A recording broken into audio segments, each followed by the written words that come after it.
Alors, l'exercice 11 montre comment programmer une série, c'est-à-dire que l'on va additionner des puissances.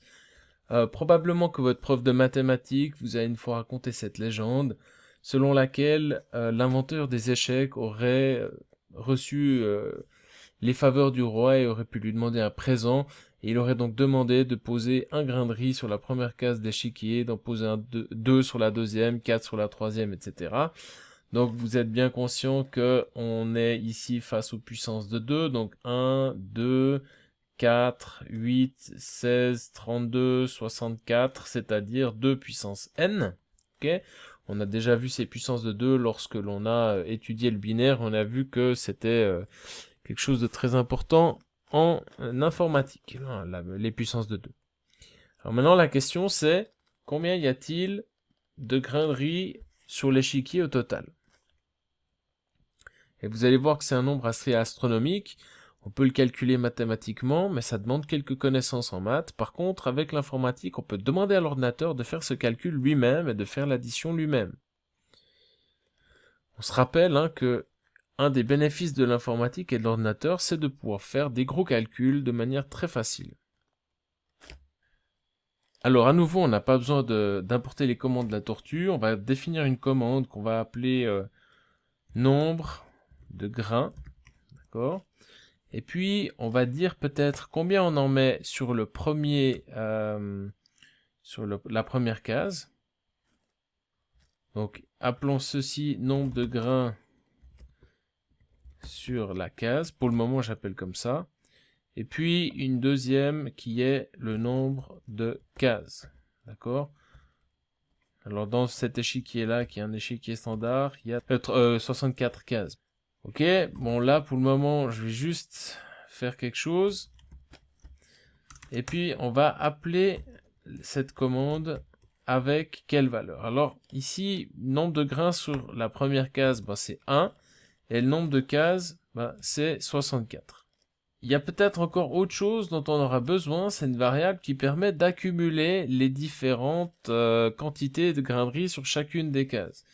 Ça veut dire qu'ici, il faudrait peut-être mettre une variable totale qui permet de comptabiliser le nombre total de grains. Alors c'est clair qu'au départ, il faudra l'initialiser à 0. D'accord ?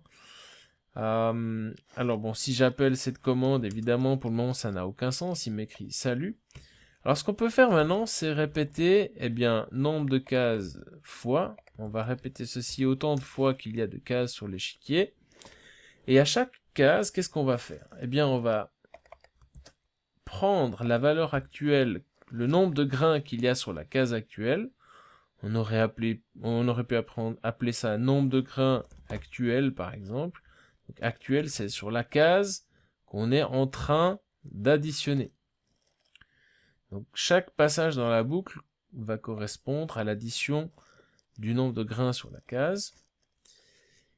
Alors, nombre de grains actuel, qu'est-ce qu'on doit faire avec ça?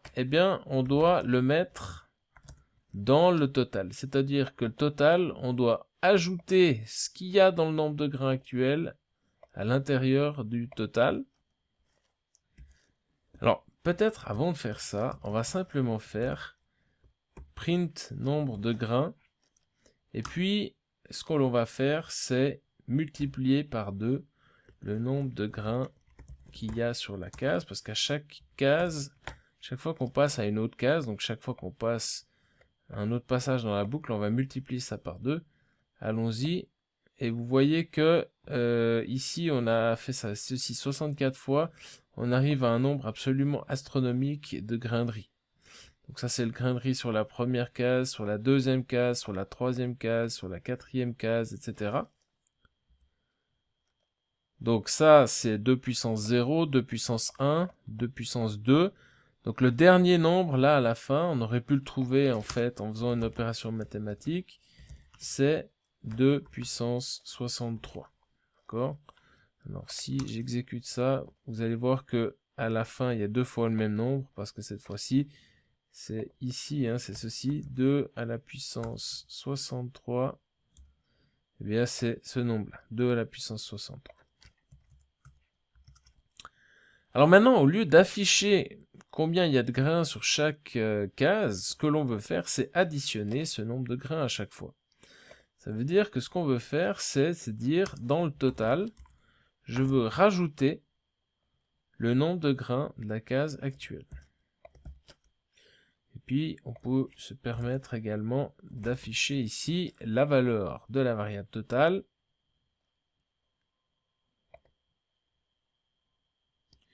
Et là, on voit que Python nous met un L à la fin. L, ça veut dire que c'est un nombre long qui est très long, étant donné que c'est des nombres astronomiques. On voit que le total, au début, c'est 0, ensuite 1, parce qu'on a additionné le 1 qu'il y avait avant. Ensuite, le total vaudra 3, parce qu'on a fait 1 plus 2. Ensuite, le total vaudra 7, parce qu'on a fait les 4 de la troisième case avec le 3 qui avait la somme précédente, etc. Donc le 15 là, parce qu'on a fait 7 plus 8, etc. D'accord. Est-ce qu'avec ça, on a le total à la fin, ici? Non, c'est pas le bon total. Pour avoir le total, ce qu'il nous faut, c'est mettre le print après avoir effectué l'opération et non avant. D'accord? C'est peut-être plus logique comme ça. Donc le 3 qui est là, c'est le 2 plus le 1 qu'il y avait avant. D'accord? Le 7 qui est là, c'est le nombre de graineries qu'on rajoute de la troisième case avec le total des cases précédentes. Et donc voici la réponse ici pour le nombre de grains total que l'on a sur l'échiquier. Donc il s'agit évidemment d'un nombre absolument gigantesque, astronomique.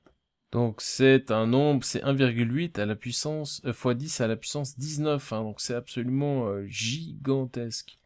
C'est littéralement des milliards de milliards.